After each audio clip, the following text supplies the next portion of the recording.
Okay, I'm gonna broadcast.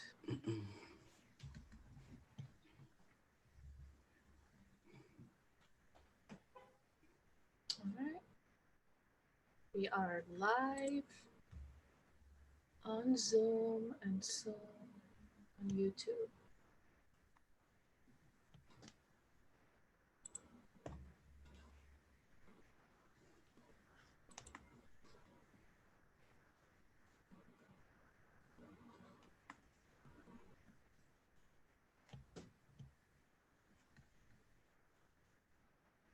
I think I just have to mute myself on YouTube.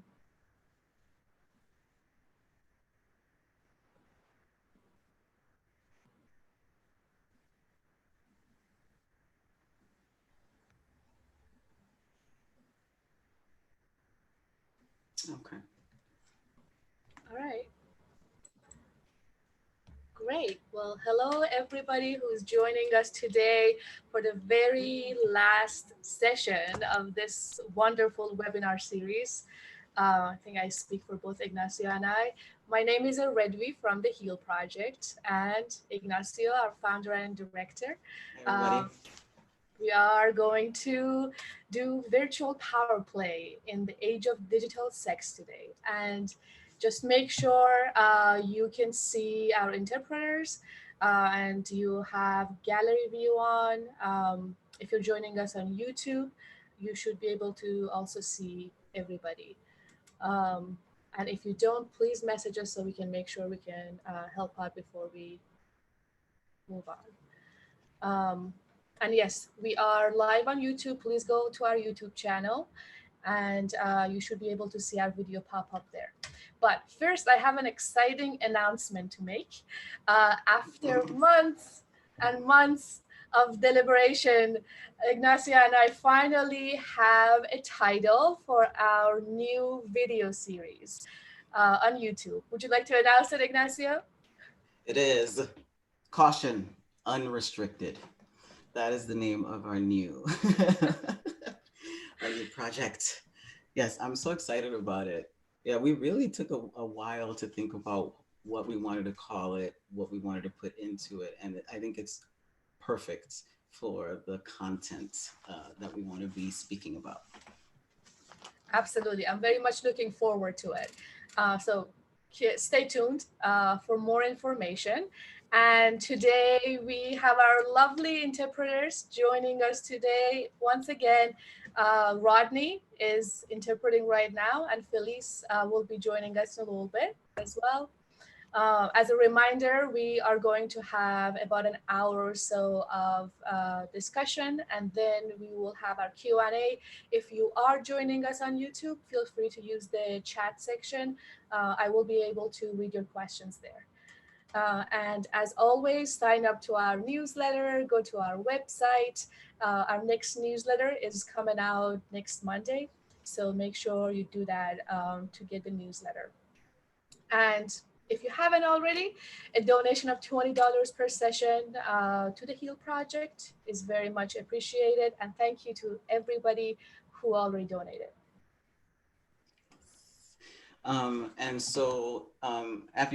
If you haven't noticed already, we try really hard to incorporate intersectional identities and issues and concerns.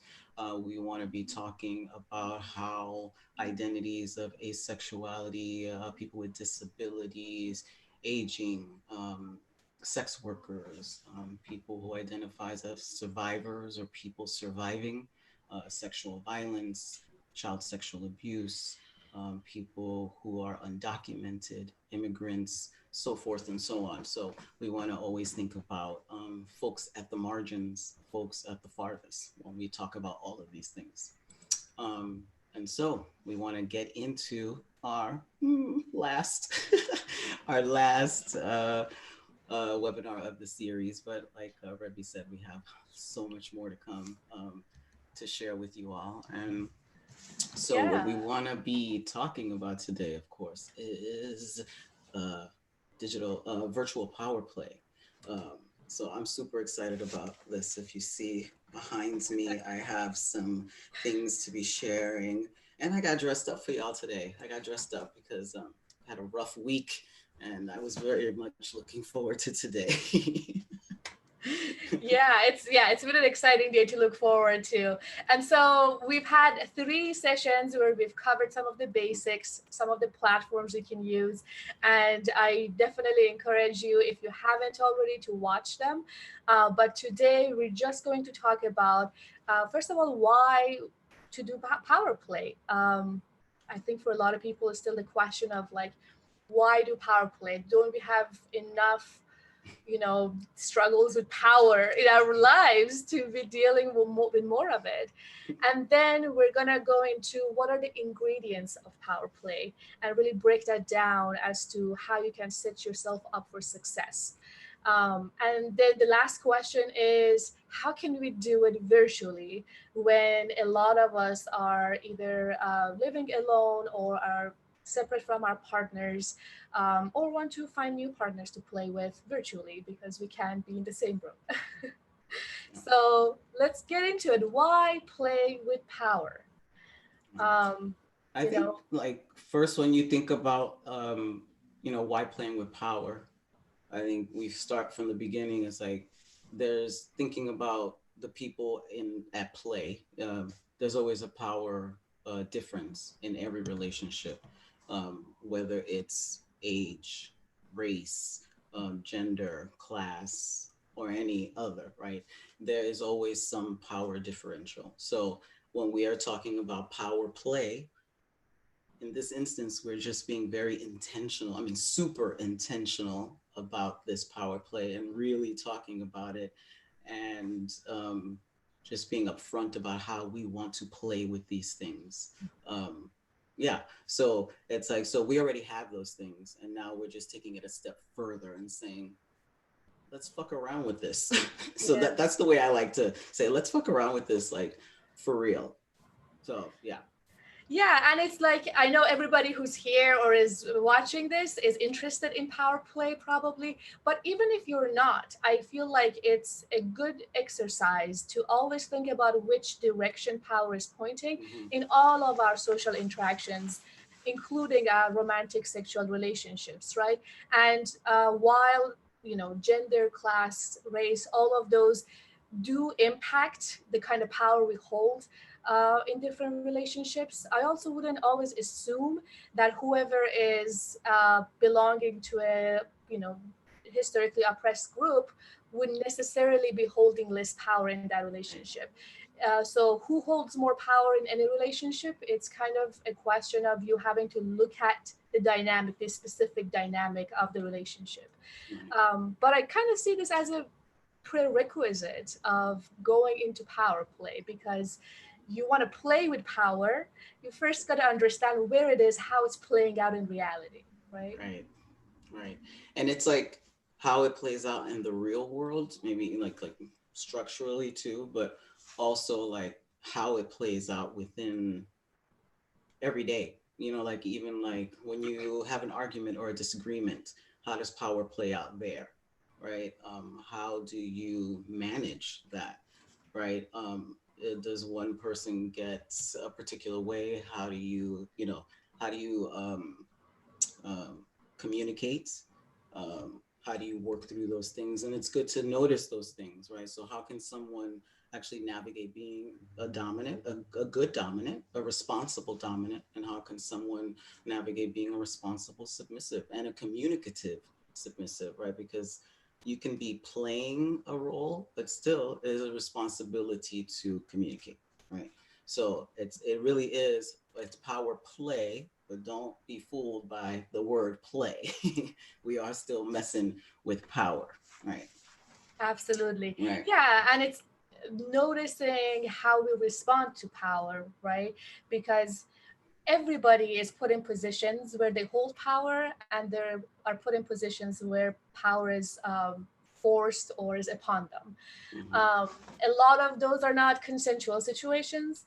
We are hoping power play would be consensual, uh, but it's good to notice what kind of how you react with power and how you want to react with power. So Like for some people, being a dom when doing power play may be the opposite of how they show up in real life. For others, in just maybe an extension of how they show up in real life. Mhm. So thinking about what you want to get out of power play, or out of playing with power rather, right? Right. Right.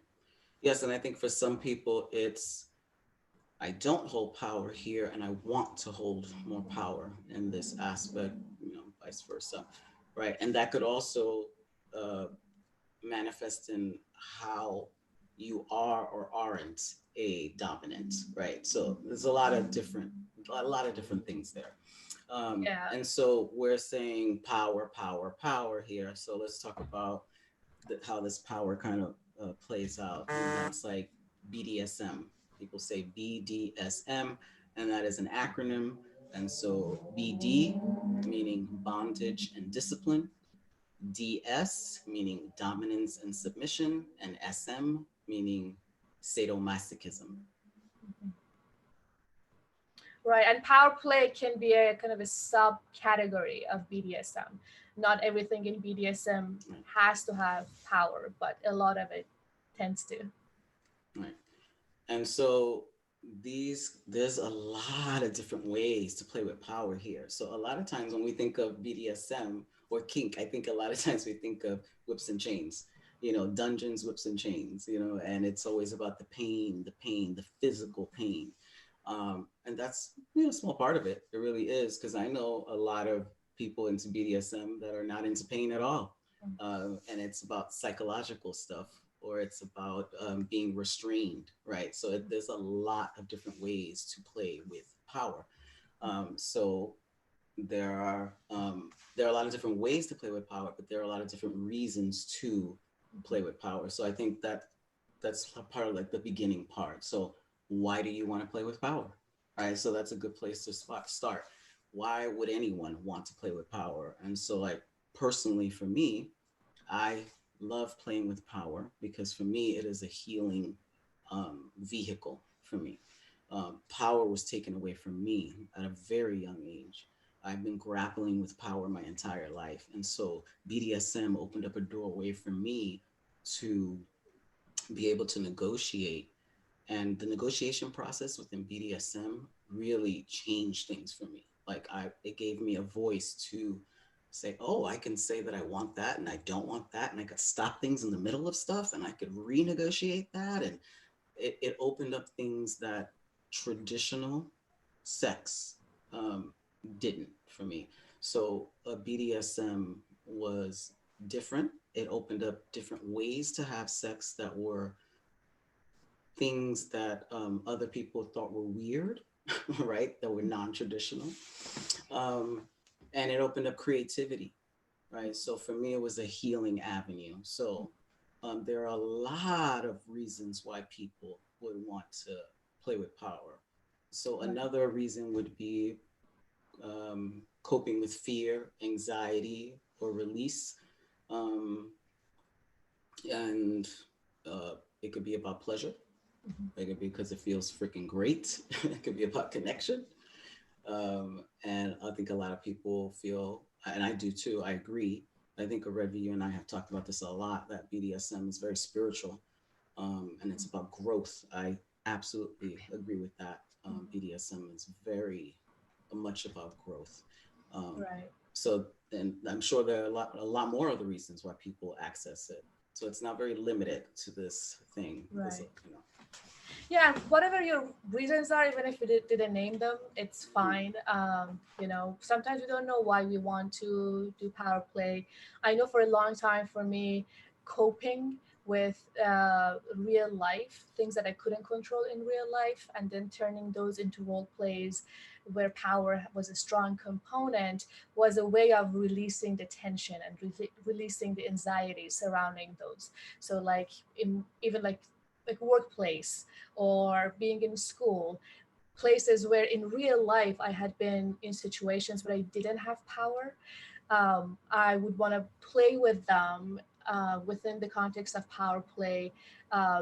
Either reenact them as the person who was holding power, or as the person, as my actual person who didn't have power, right? mhm, Um, So yeah, there's a really a lot of different reasons why playing with power can be fun, interesting, healing, all sorts of things.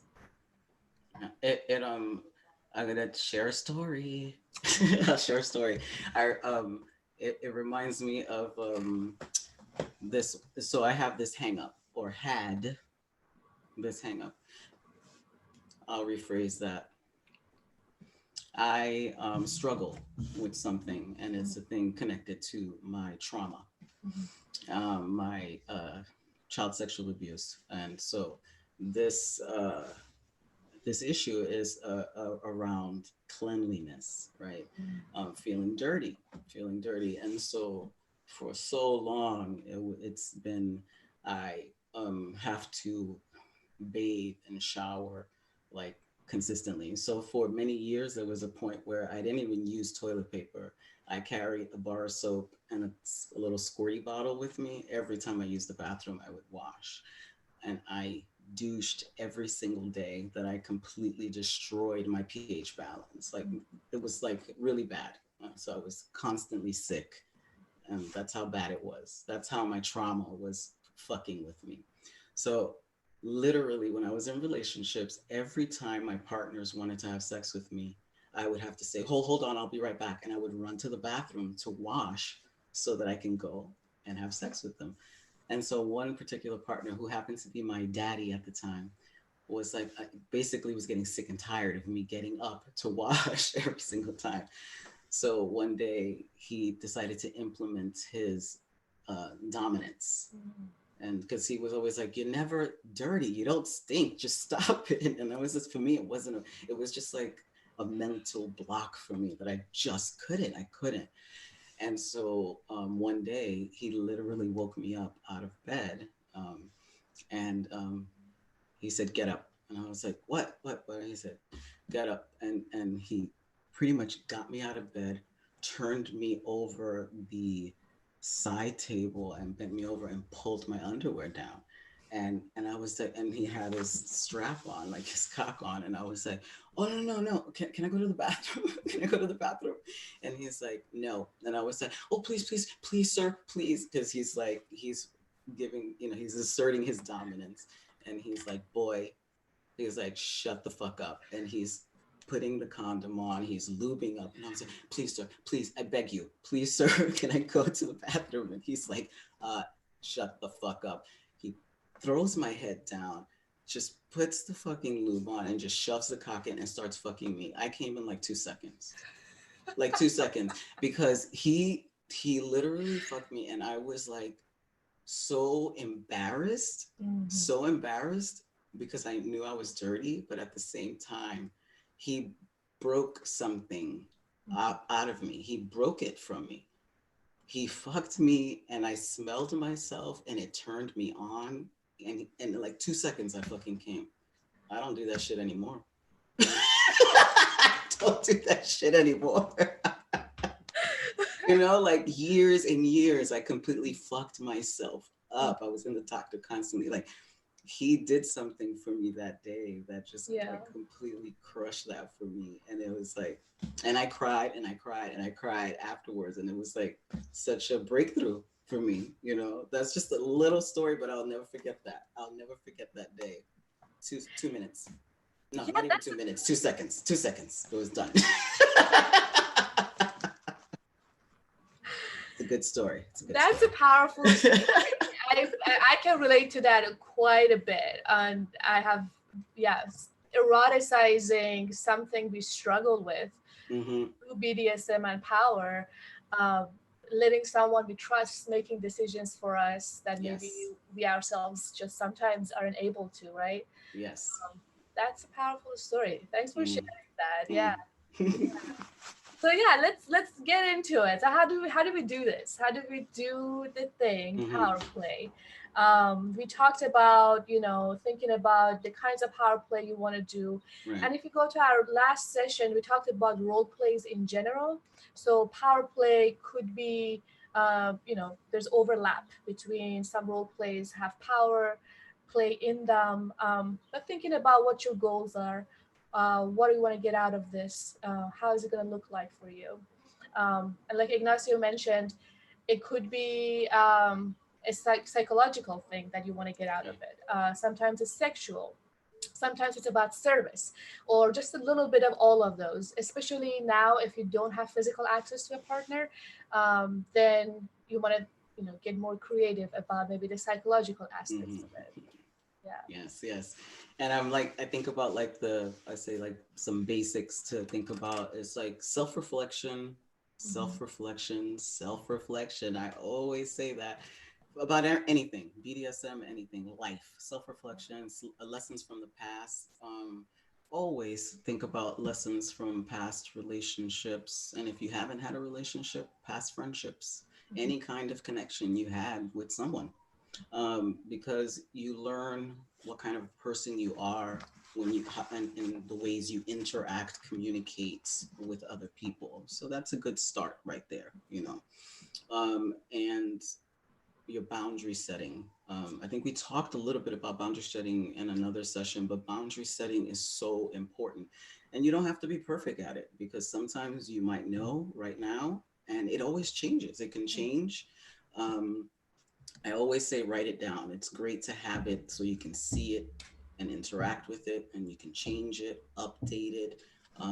As time goes on, it will change. What are your boundaries? Think about past relationships. What do you think about now that you say, I should have, right? Write it down now. So the next time you could say the thing that you didn't say last time, right? History is a good teacher. So write those things down.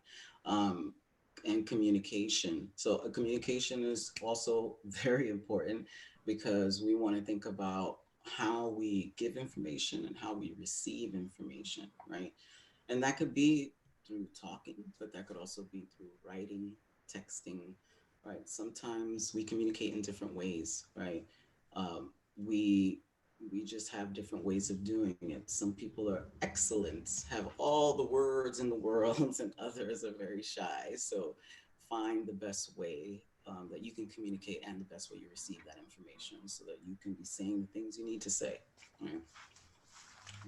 Yeah, yeah, and all of that work, I feel like it's a lot of personal growth work. It's a lot of taking personal inventory, Yeah. and really is helpful to all kinds of relationships, including the one you have with yourself, but especially when you want to engage in some kind of a, interesting extreme play with somebody else. Um, and I really see the boundary setting, boundary finding, first of all, then setting it, then enforcing it, and then communicating that. I feel like that's where the healing power of BDSM and power play really shows itself, because that's a place that you can really get to know who you are and how you show up in your relationships. And that's where we can talk about consent, right? Consent as to what it looks like for you. How does it actually feel like for you? I feel like with consent, sometimes it just gets reduced a lot to like a verbal agreement or lack of objection. But more than anything, I feel like it's important for all of us to know what it feels like when something doesn't feel right. Like, do you know what that is? If someone asks you, "Hey, how do you feel about waking you up in the morning and start fucking you?" Just that's what I want to do. If that's not something you're into, do you know what that feels like? That if you got that feeling, you'd be like, I'm not sure. Or the opposite, like if that excites you, do you know what that feels like? Uh, I feel like for a lot of survivors, accessing that place, because we've just numbed it for so long, right? Or we've convinced ourselves that maybe things that happened at certain times were not actually a violation of our consent. That place can get lost. So that consent piece, again, the healing power of BDSM can really shows itself if we get to do that work of figuring out what that looks like. Yeah. And also, I can talk about consent all day long too, because people talk about consent in different ways, like enthusiastic consent and all these things. And I think, I think as a person surviving, sexual violence, There have been many times where I haven't enthusiastically consented, but I've consented, because there's definitely curiosity and some little fear, right? Because you just don't know. So it's not like, yeah, I want to do this, but I want to, because there's a lot of things in BDSM that I want to do. There is still some fear, so it's not very enthusiastically, but I know the risks involved, and I'm going forward with it, right? Um, so, and of course, there's the consensual non-consent kind of thing, but of course you're negotiating that ahead of time. You're saying, this is what I like, I am negotiating with you, I'm consenting that I don't want to consent anymore. I've already consented. I've done a blanket consent. So until I say safe word or whatever, then. So there's a lot of ways to think about consent, within a lot of different ways, right? And then, Yep. do you have anything to say about that? You mentioned consensual non-consent, Mm-hmm. and still is, but there was a period of my life where I really liked consensual non-consent to the point that the partner was like, right. I mean, it's great. But it was to a point that a partner was like, "You turn every play into rape play," and I was like, "Do I?" And then I checked other people. Do I? I had no idea. And then I checked with some other people, and they're like, "Yeah, yeah, you do. You kind of do." And it really, it made me reflect on that piece of like, I have thought a lot about like, what is it about rape play exactly that is so exciting to me? And I Mm-hmm. started giving up that power to consent, right? Mm-hmm.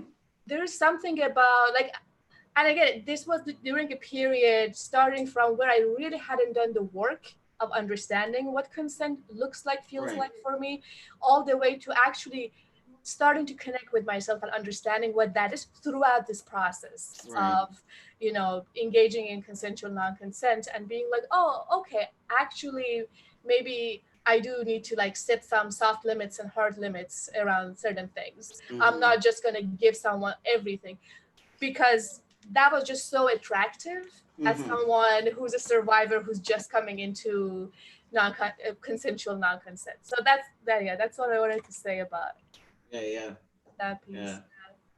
We should put that on the list of stuff to talk about. Yes, more stuff to be Which continued. brings us to negotiation, right? It's like Mm. that's you really want to negotiate how everything is gonna Yeah, go.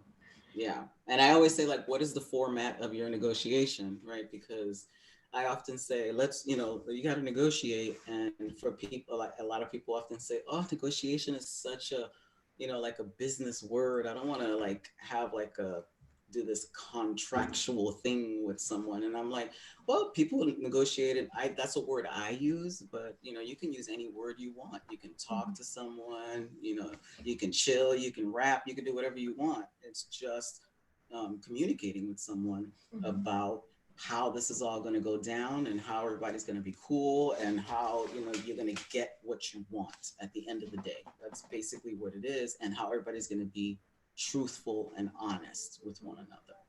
That's pretty Right. much it, sharing information. And so when I say what's the format, it's again, how are you gonna give the information again, because everybody has a different way of talking, everybody has a different way of sharing information, and we want to make sure everybody's saying what they need to say properly and getting what they need to say across. So are you writing it down? Are you sitting down face to face talking? Are you doing, now we're in quarantine, so we are talking over the phone? Are we doing it online? What is the best way for you all to do it so that you are understanding one another, 150%. So, Right. mm, And it, like being really detailed, I really appreciate that, just being very detailed, setting up expectations really clearly.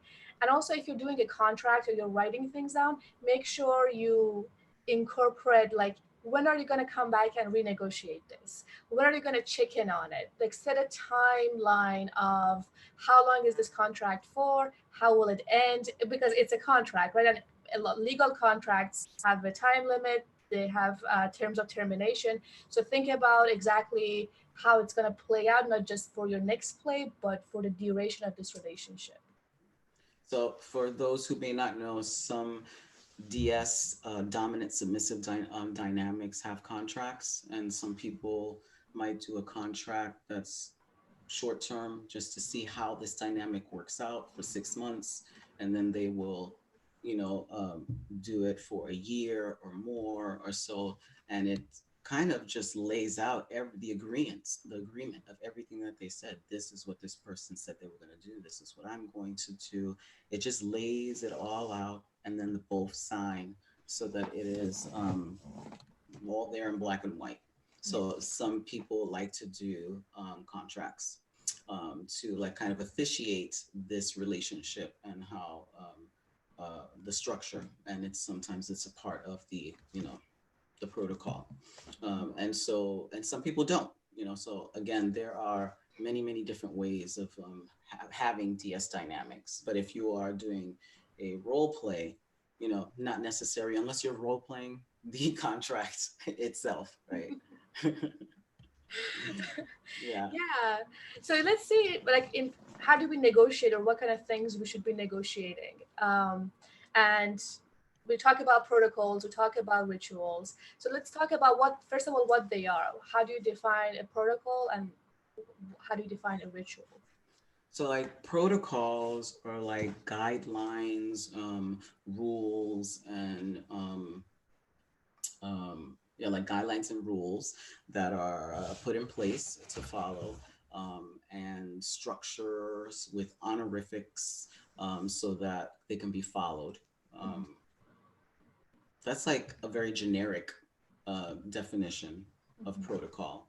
mhm, Um, and I would kind of say it has this kind of like history, in which I'll talk a little bit later, like in old guard BDSM, which comes about from the 1940s after like World War II, which has a history with like gay men in BDSM. And old guard is like a very structured kind of BDSM with a lot of protocol, and they kind of have a belief, a very strong belief that if you rise up to the ranks, so you just don't become a dominant, you are a submissive first, and you rise up mhm, and you earn your leathers, you earn things to get up to earn the right to become a master to someone else, like that. And so there there is that, and there's other ways to old guard, new guard, emerging guard. So there are a lot of there's tons of ways to do a variety of ways to do BDSM, mhm, but protocol kind of emerges kind of from military protocol. Kind of put it in that context, and the rituals are intentional, um, like intentional routines that have an outcome, right? That they mean something, right? So these things are kind of put in place so that it reinforces the dynamic. mhm, So when you do this ritual or when you do protocol, it reinforces the dynamic. It reminds you of your place or who you are or why you're doing this thing. mhm, So I love protocol. When I do BDSM, when I do DS, and I'm in a DS dynamic, I really do love protocol. mhm. Protocol really like does reinforce stuff. Protocol makes me hot. I love protocol, especially when somebody does protocol perfectly. Ugh, love it. Let's give folks some examples of what that's going to look like. And by the way, we are not going to really talk about 24/7 DS dynamics or power play. We are just covering stuff that is limited in time, because 24/7 is kind of a broader conversation and more involved. But how do we use protocol and ritual as examples? Let's say to begin or end scenes, or if you have other Uh, examples for us. so like So one of the things like some people might use, let's say if we're using the computer video to do power play, if we are going to be seeing each other, I'm the dominant and I'm seeing my submissive. As soon as the video comes on, submissive sees me, the submissive will kneel, right? That is a ritual or a protocol. That's a protocol. The protocol is as soon as you see me, that is how you greet me, you kneel, right? And then I will relieve you from kneeling when I tell you you may get up, right? Um, when I have submissives, I usually have positions they have to master. I usually have 10 positions they have to master. And so I usually like periodically just give them quizzes on, I say five, three, five, four to remember to see if they remember these positions. And these positions are positions that I can access or see their bodies, Mhm. or they can serve me in particular ways. So, Right. um, so those are good. So some positions are to serve me. Some positions are sexual positions, right? And then Right. um, other ways are um, how they eat, what they wear, anything. So I can choose what they wear every single day, as proper or ridiculous as I want them to look, right? Or I can choose how they eat, what they eat.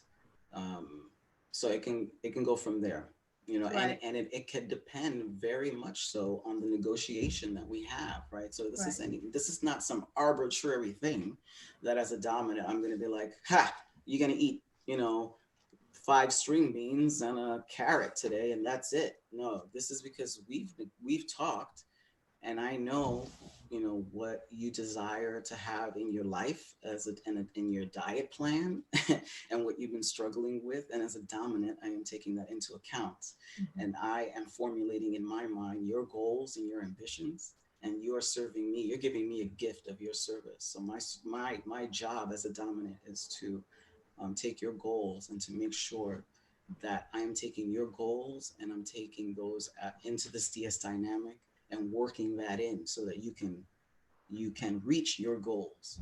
Mhm. You know, so Yeah. it's like this beautiful um, thing, right? That's the way I do DS. Other people do it different ways, but that's the way I like to do DS. That it is this thing. You serve me, and I am mentoring you, helping you reach your goals. Yeah.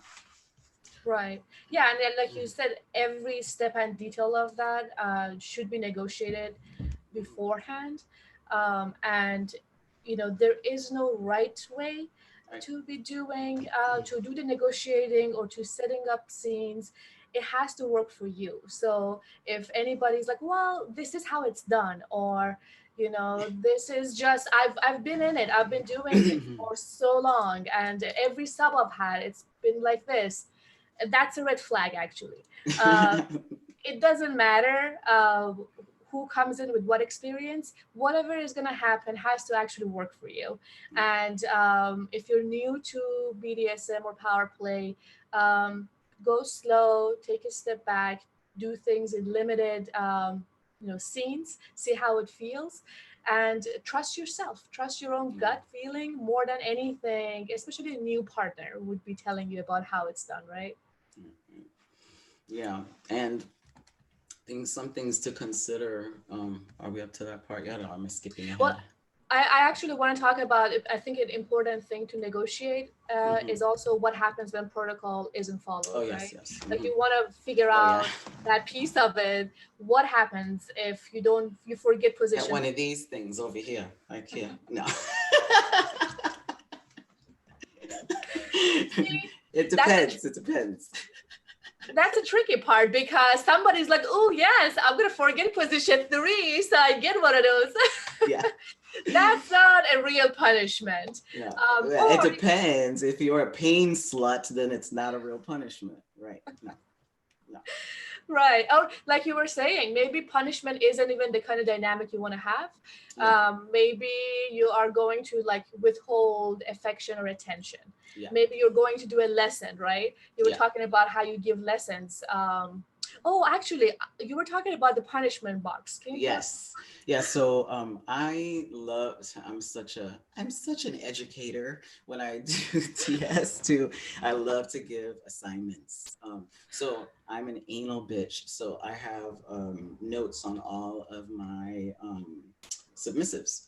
And so when I have submissives, I give assignments and I ask them a lot of questions pre asking them about any injuries, any triggers, what goals they have, if they, what skills they have, what they're good at, what they freaking hate doing. And these are things that I just take into consideration. Not that I'm not going to tell them to do things they hate to do, but I'm taking them into consideration, information for me. So Mhm. I have lots of information that I collect because I have it so that I won't forget it and I could always go back to it. Um, and it's really a good idea to have these things written down.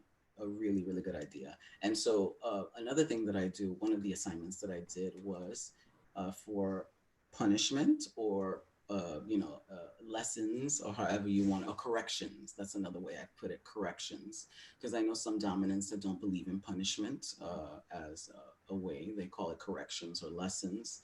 And so I told my submissives to come up with 20 corrections, and they had to be good. They could not be any crappy ones because I would toss them out and they would have to like make five in its place.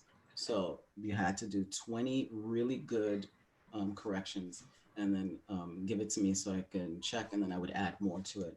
So anytime that they would not do a protocol or screw up somehow, some way, they would have to shake the box up and pull one out and then do that correction. Mhm. Right. So in essence, they had it all there, so they created their own punishments or corrections, whatever you want to call it.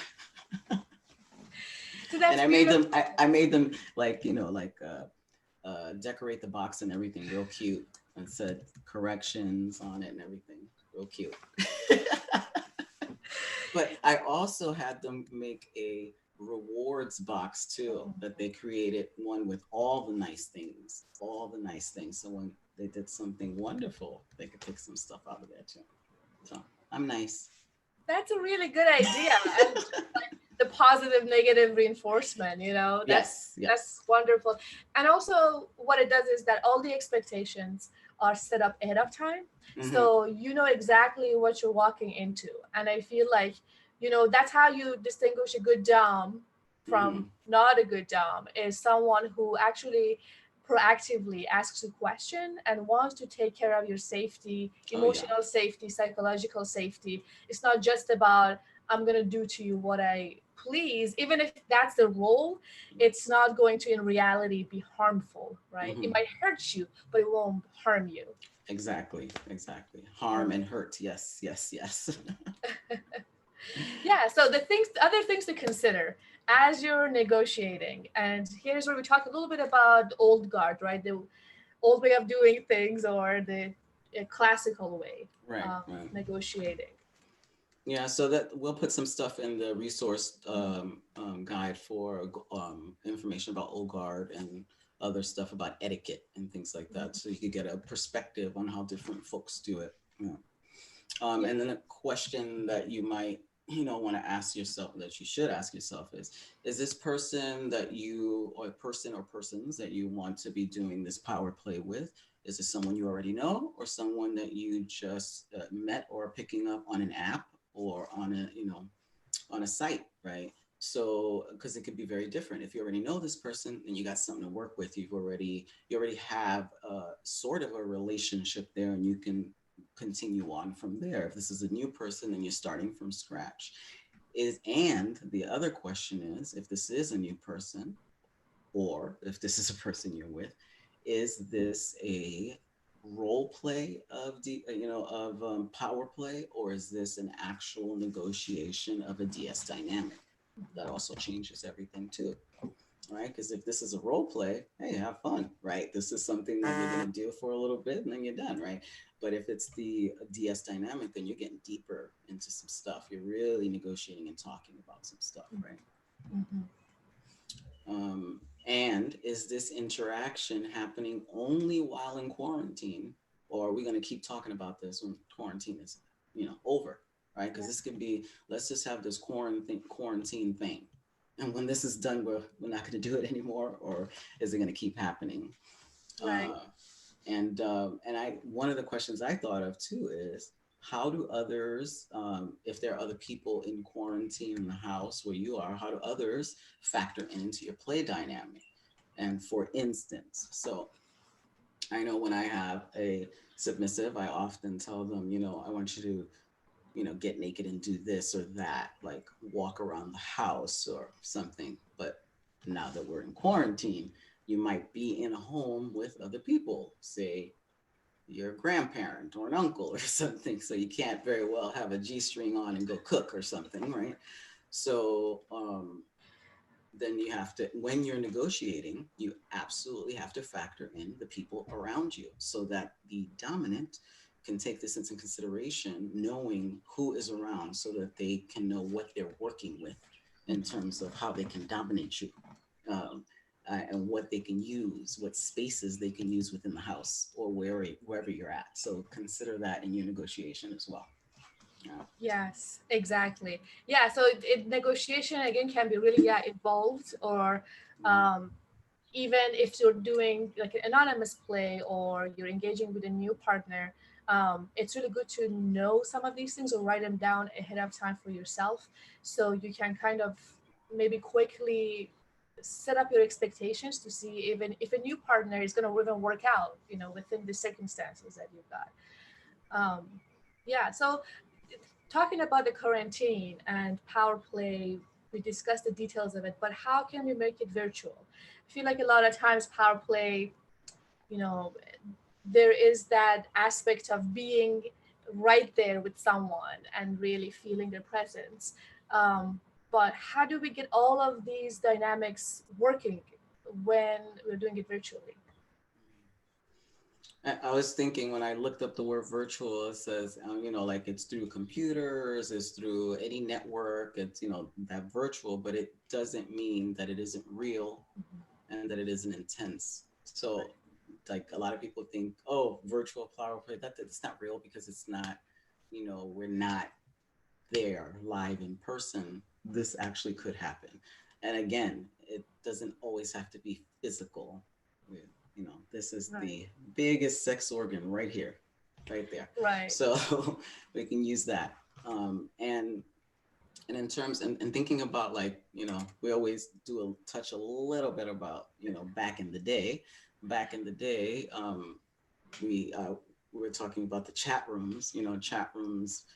This is where it kind of like started, like BDSM chat room specific. I think chat rooms were around for quite a bit, but when AOL chat rooms kind of sprung up in the 90s, BDSM specific chat rooms kind of came around in early 2000s. And these were pretty amazing because anonymity was very different then, because people have freedom to experiment with with no physical risks, right? Because you're not touching anyone or anything like that, no physical risks. And I was talking to my chosen sibling Koja, and Koja was saying this is like the one of the first examples of like harm reduction around like sex, like harm reduction going into like chat rooms and stuff like that. And um, and now we're kind of doing doing that again. I mean, people are still doing that all over the world. People are still using chat rooms. A lot of us are not using it now, but chat rooms are still strong and alive all over. People are still using it. And back then there was no interface, no visual, no camera. It was all Mhm. typing your words. And so it was much more detailed and much more, it was just a different kind of Mhm. experience when you were on in those chat rooms. Mhm. And so today, we have access to a whole bunch, a plethora of stuff, snail mail, chat rooms, texting, phone calls, videos. I mean, you name it, Mhm. things that I don't even know about right now that we have. Right. Um, And so, um, thus virtual power playing right now, so I'm just thinking about how far, so how far we've come from, there's a picture online of a naked woman, at a keyboard, like her big ass computer typing, like this naked. I was like, now we don't even have to be touching anything and just, Right, right. So Yeah, and interesting. if you want to learn more about anonymous sex, definitely check out part 3, last session we did. Yes. We talk a lot more about kind of the possibilities of using chat rooms and texting or just engaging in anonymous connections. But yeah, I mean, I feel like that approach of harm reduction, especially right now where finding the in-person connections is difficult. Hmm. um, it's another, yeah, it's a new way of going to the old ways, I guess. Right, but Hmm. with a lot more, to a Full lot. circle, full circle. Yeah. And in our first session we talk again about all the platforms that you can use in terms of Yeah. safety and security, and kind of figuring out where you are and what you want out of it. But use it all, there's so much out there, right? Yeah. Yeah. So, like, some of the ways that we were talking about, and like how the power play to continue, and like how this power play kind of shows up, how it can, the theory and practice, right? So here's the practice. Like, we talked a little bit about kneeling as one of the ways. Oh, we talked a little bit about that, but journaling, Mm-hmm. journaling. Koja mentioned this too. Like, she was saying that as a dominant, she would have, her submissives keep an online journal that she would have access to, so that she can go in and, freely, make comments or something, right? So you could actually have access to the journal, with them having knowledge that you could go in at any time to make comments, or uh, you can have them say, write as freely as you want with no repercussions, with no worries, right? So they can write knowing that they will not have any correction, not have anything, and write as freely as possible. Or say, write at your own risk, right? So then there's still that dominance there and not knowing what could happen, right? So that could still be a little fun. And Also, another way is the dominant creating a schedule for the submissive. So knowing what the submissive is doing at certain times, or creating a a portion of a schedule in a day. So like, from this time to this time, I want you to do this. Maybe not the entire day. Every day at 1 o'clock, I want you to do this, right? Um, and Another good thing is like giving, like doing forced orgasms, or everything that we were wanting to talk about, edging. Since the what was it? Since the first webinar, edging keeps coming up. Edging. So like the dominant having a mind, like the control over body and Mm-hmm. stuff. And we were having a great conversation when we were prepping here with Felice and and Rodney about this idea of forced orgasms, or edging, Mm-hmm. right? For people who have a really hard time having orgasms, for maybe for survivors, or people who are on medication, that it's really hard to access orgasms. So I was like, this is a great example of how negotiation is so important, because if you have a dominant that's so hot for forced orgasms or edging, where they have you masturbate until you're about to come and then make you stop, and then have you have you masturbate until you're about to come and then make you stop. If you have a hard time accessing your orgasms, then in negotiation, this is where you have to say, that would not be very good for me, right? This is health wise, mental health wise, whatever it is. This is the negotiation piece right there. That's really important. This is about speaking up and taking care of yourself, right? Because if you don't, then that could be super horrible for you. That means you would never have an orgasm, right? Never. So think about that, right? So it's Mhm. good to like write things down to remember, right? And a good dominant will continue to ask you questions and you would have check-ins, right? Because things, you don't remember everything all at once. Things will come up. Right. Things will come up later. Right. And in the virtual context, you can like ask someone to edge themselves, but again, you really want to think about, is that even a possibility for your body, and what are the psychological consequences of having your orgasm being delayed or withdrawn, or just giving the control of that to somebody else's. It makes some people really hot and horny, and that's totally great, but it doesn't work for everybody, right?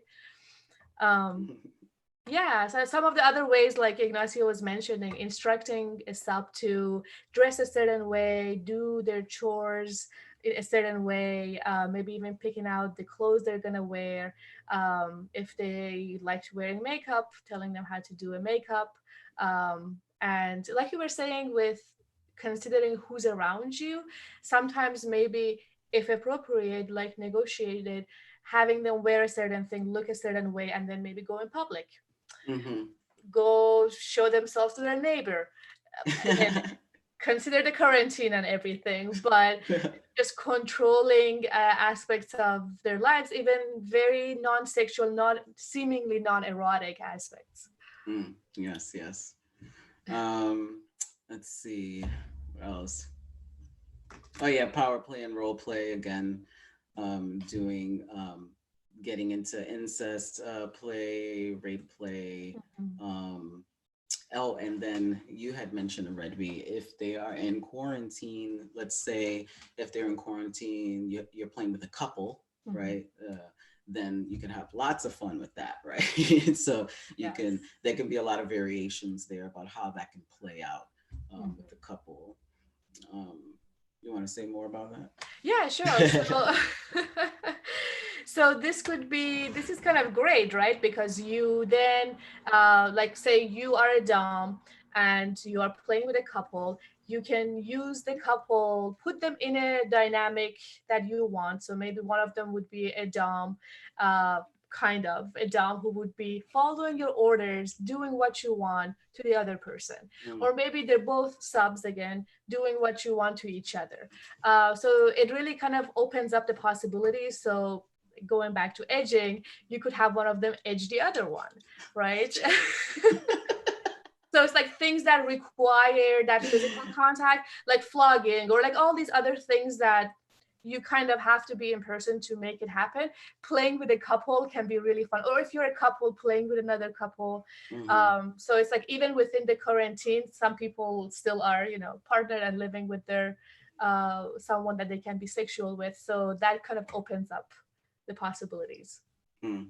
Oh, one other thing I just thought of too, because one thing you could do, one hot thing you could do, if you're gonna have a play session, right? You can just audio record the session so that you can listen to it later. So that there's no video recording of it if you want that. If you are a hearing person, you can do that. And if you want to, like see the thing, make sure that you negotiate prior to have it erased immediately, or we talked about this in our other webinar about privacy and security and all of that. So make sure that that is negotiated if you want to keep something for later. But the audio I thought of because you can't see it, but you can think about it and hear about it later. Right. Yeah, yeah, I like that a lot.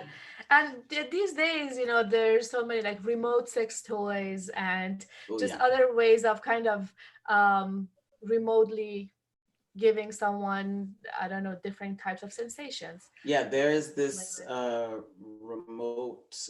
I think there's a remote cock ring for outies, and there's remote vibrators for innies that actually works anywhere in the world. So Mhm. you can actually mail the vibrator to whoever you want, and you have the remote somewhere, so you could actually vibrate the person you want from anywhere you want in the world.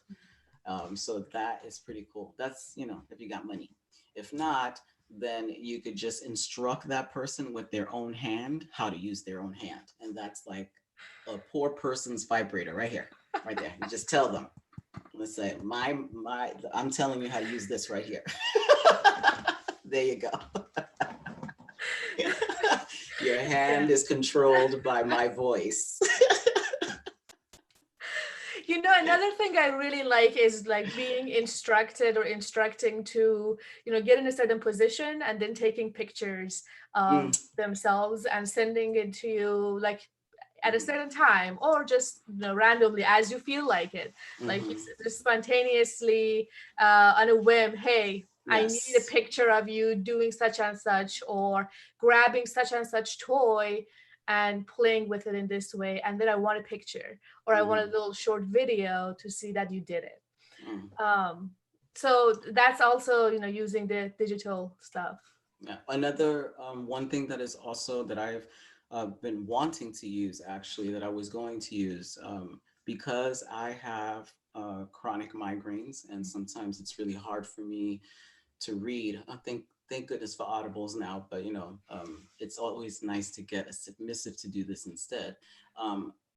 I would want to have a submissive read to me, Mm. so I can get them to get on a video or an audio and read me something, a book, something sexy, a couple of paragraphs of something, right? Um, and that could be every night. I want you to read me a chapter of something and send it to me so I can go to sleep to it. I love that. I love being read to. That's like your love Isn't it? language. Yeah. No, So nice. so I don't like reading to anyone. I can't do that. But I love being read to. That is such a great idea, and to bring that into like a power play dynamic. That's a Yeah. great idea. That totally reminds me. Shit, I have so much. That totally reminds me of once I was getting fucking spanked so hard with a paddle once. Like, oh, it's getting my ass beat. While I was reading, I was reading a book. Yeah, I had to read a book without stopping, without pausing, without changing any inflection in my voice while I was getting my ass beat so fucking hard. And I did it because I'm so good. I did it. Oh my gosh, that we have so much to learn from you. That takes Uh, some willpower. It's amazing. Before we go into questions, just as we talked about, take safety seriously, not just physical, psychological safety, emotional yeah. safety. Take your privacy seriously, however you relate to that. If you don't mind your nude pictures being everywhere, that's totally fine. And also, just we want to make a note about how abuse and violence can happen within the BDSM community or power play. Not necessarily more than it can happen outside of that, but it's good to really think about again, your boundaries. And we mentioned earlier, if someone comes in and it's like, no, that's how it's done, you have to go along with what I know is the way to do things. Those are red flags, right? Those are, you don't want to be playing with someone who isn't respectful of your needs and your boundaries. Yeah, yeah. And I also, again, just want to reiterate what you said earlier, Redby, about not making assumptions about those of us who are at the margins, who we make assumptions about people automatically being submissives, Mm, like women, mm, trans people, people with disabilities, immigrants, undocumented people, and using that as a bridge to domestic violence and intimate partner violence. mhm, So we want to be very clear about that because anyone can hold power in a DS dynamic and in a power play dynamic. It's mhm. in the outside world where oppression is alive and well and fucked up. And so we can construct those different dynamics within our relationship, knowing that we live in a bubble of fucked upness. I'm sorry if that's a word you can't sign, fucked upness.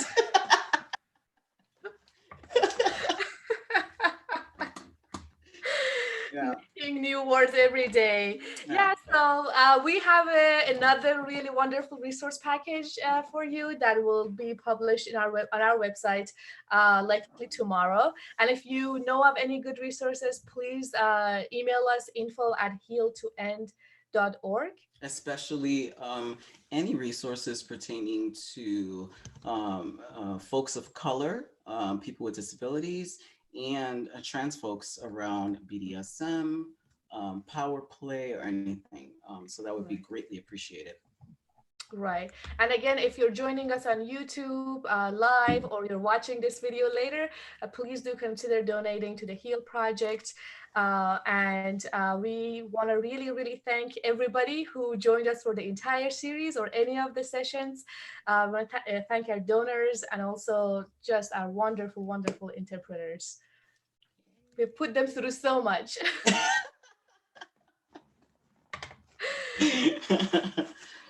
So yeah, let's do some questions. I have a really great question that Oh yeah, somebody yeah. submitted. Yeah, I'll read the question out loud and then we can discuss it. But take a few minutes. Folks who are joining us on YouTube can also use the chat box to send the questions. So this question is from someone who is a CSA survivor and talking about how they can find a consistent partner who would be able to work out with they're considering their repressed sexuality or not having access to their sexuality because of their trauma for many years. And just how can that be understood that there's no romance involved? So they want to find partners to explore sexuality with without having a relationship or romance or all of that. They said, I have heard of DS contracts and that seems like a good option, but does that mean I will have to pay someone? It's such a good question. Thank you for asking that. And it's something that I've been talking about for years. I actually did.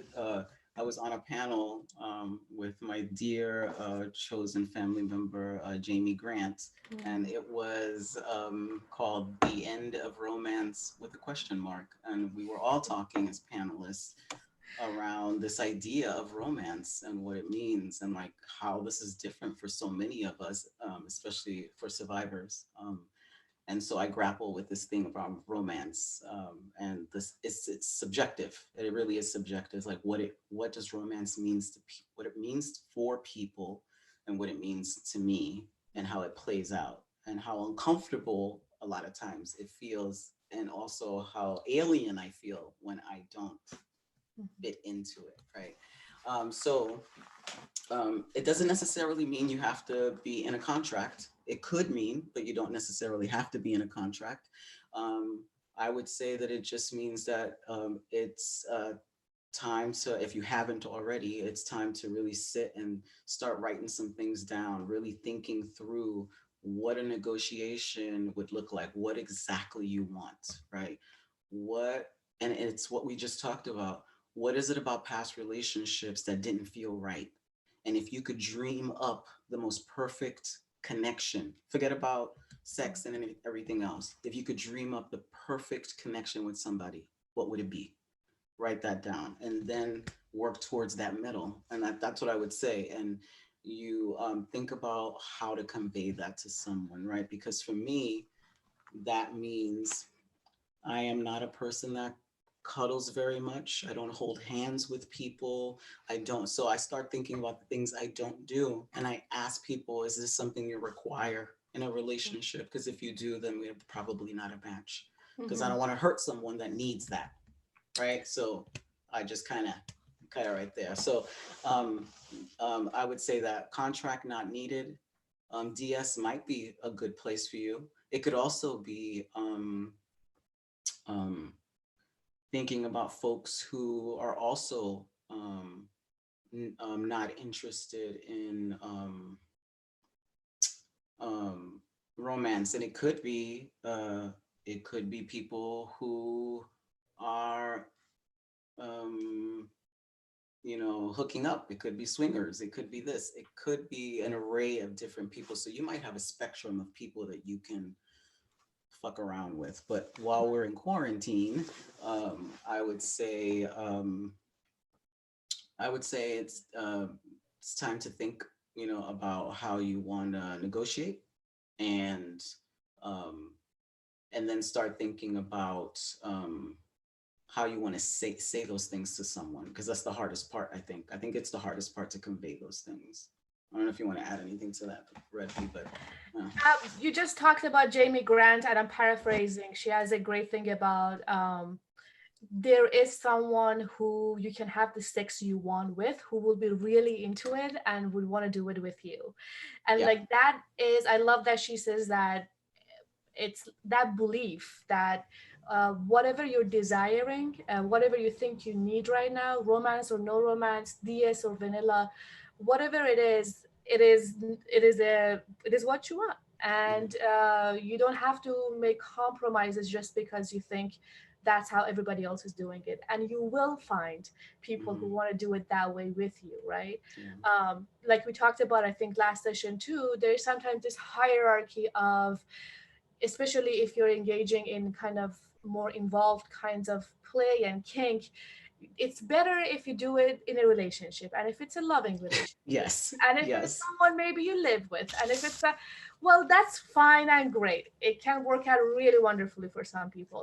But really the experience, that what you get out of it, what you want out of the experience, it can happen within a lot of different contexts. Yes. And there is no guarantee that just because someone is a partner of 8 years of yours and there's a lot of love in the relationship, they can give you what you need out of a sexual experience, right? This Absolutely. this person specifically talks about finding anonymous connections online that works really well for them, but like one of their concerns was having to kind of take that risk of hoping this person they're meeting online would be someone who is a good fit for them. Um, and Well, I say this all the time when I talk about any kind of sex, all connection is a risk. Um, I say that it's all a risk. And so you can take additional steps. Like I know that um, I, for the first time actually in my life, I did a hookup with somebody on an app. And so I I gave their full name, their app, you know, Mhm. profile and everything. I asked for their Facebook profile. I gave it to my friends, the number. I said where we were going to meet. I gave all types of information about this person as a backup precaution and things. Met in a public place beforehand, so there are certain like things that you can do ahead of time if you want to do the anonymous thing, but Mhm. there's always going to be a risk. There's no way that anyone could ever say this is absolutely 100% safe. Nothing is, Right. but we can take extra little steps to try to be safer. Yeah. Yeah. Actually, what you just described is called a silent alarm. So, if you are going to go on an anonymous date or a first date with someone, you do all of those things, find a way to find them. But what I like is also telling that person. I always tell them, I'm like, That's right. I am supposed to be home by this time. If I'm not, my silent alarm will go off. Yeah. So this is how it's gonna work, right? Yeah. And actually figured out to don't just like tell that person. But this actually really, and again, we are not meeting people in person right now, but hopefully one day when you start to actually meet people in person, this can really reduce risk quite a bit, because most harm doers are not interested in people who are taking a lot of precautions, and you can really eliminate their interest by the time, not always, by the time you tell them, hey, I've set up a system Mhm. for my safety, right? Yeah. I hope that was helpful. Um, Yeah, yeah, definitely. I don't know if there's any other questions folks have sent in. I know there was a lot of information today to digest. Are we that perfect that we gave all the information out? There are no questions. Are we dropping mic?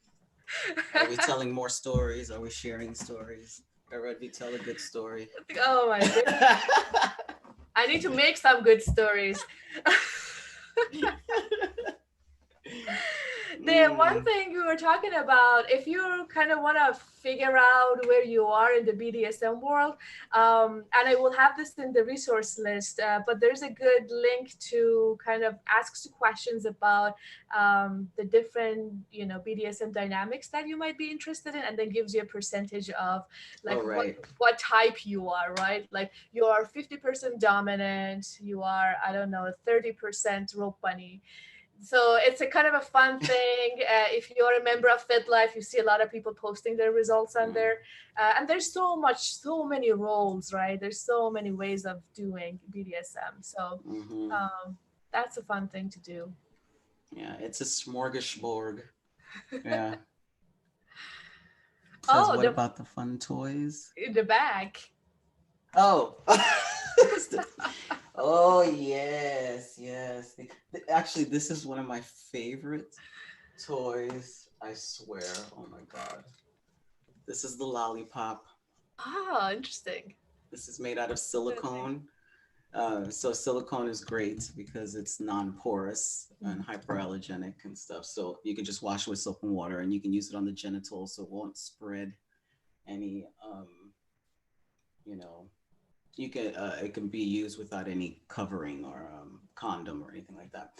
It's great because it hits really hard, and so you can use it on nipples and crotch area, the bottoms of the feet, the butt, pretty much everywhere, and it leaves a nice red mark, very round. Love this, so nice. You need your name carved in that. I really do because I this is like my favorite thing. I swear there are several companies making long distance compatible toys. Yeah. Oh yes, yeah, Koja, we said that. Koja was like, there are several companies making long distance compatible toys that can be operated from just your phone app. Yeah, I mentioned that. I said that you told me. Well, actually, talking about using snail mail, sending someone a toy, especially like if you're playing with a couple, sending him a toy in the mail and be like, here is what I want you to use, right, on somebody else. Or Hmm. sending him Hmm. one of those fun, fancy vibrators. It can be really fun too. Oh yeah, very nice. These are fun too. These are a little harsh. Mm. They're heavy, like very heavy, and they leave very big welts. Very nice. I love them. And of course, flogger. Mhm. And then this belt, this is from Aslan Leather. Um, and this is nice because it's you can take off the belt and it becomes cuffs. You can tie someone up with those cuffs. Very nice. So you could just be wearing a big old belt somewhere and then bam, tie somebody up. Real nice. That's awesome. And there's again in the resource list, we'll have a little introduction to the different stuff you could use. One Yes. thing I always include in negotiation, again, when in person play is, do you want marks? Oh What kind yeah, of that's a good one. marks, Yeah. right? Do you want like, are marks that go away in 24 hours good if it's a weekend, Hmm. or can marks that are more permanent stay? So like that's, especially playing with impact toys, you really want to Hmm. negotiate what that looks like. Yeah. You know, it's funny because when we were when doing this webinar, I was thinking a lot about um, how people would be playing during this quarantine if they do power play. And I would say, it would probably mostly be psychological and stuff like that. But it's interesting because I still play physically, you know, like that. I love playing physically, and it's like I would use it on myself, Mhm. like because I love the sensation, I love the feel. Like I can totally just hit myself over and over and over with this feels so good. For me, I just need to feel something. I need to feel. And if I know there's, especially because as we were talking about the having difficult times accessing orgasms because of medication or whatever, this is great on the genitals. right? And so it brings the blood, it makes the blood rush to the area and stuff. So I still do the physical and the Right. psychological and stuff. You can still do that, especially if you're making someone do something too. Yeah. I, that's hot. Yeah. I like it. Absolutely. Everything's hot. I mean, everything's hot. Everything's hot right now. God damn it. I mean, can someone touch me, please? I need it.